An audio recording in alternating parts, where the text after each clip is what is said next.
நீங்கள் கொங்கு மண்டலத்தில் சொல்லவே வேண்டாம். கடந்த முறையே கொங்கு மண்டலத்துடைய ஆட்சி கொங்கு மண்டலத்தை இதனுடைய கட்டுப்பாட்டில் அதிமுக வச்சிருந்தது. ஒரு சில இடங்களில் கரூர், நாமக்கல் போன்ற ஒரு சில இடங்களில் மட்டும்தான் சற்று ஏற்ற இறக்கம் இருந்தது. மற்ற எல்லா சேலத்தில் 11 இடங்களில் 10 இடங்களை அதிமுக கைப்பற்றியது.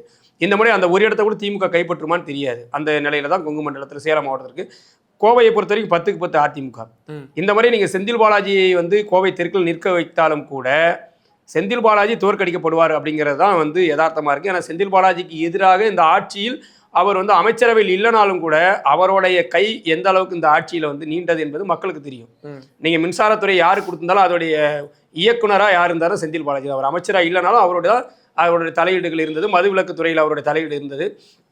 இது எல்லாமே மக்களுக்கு தெரியும்.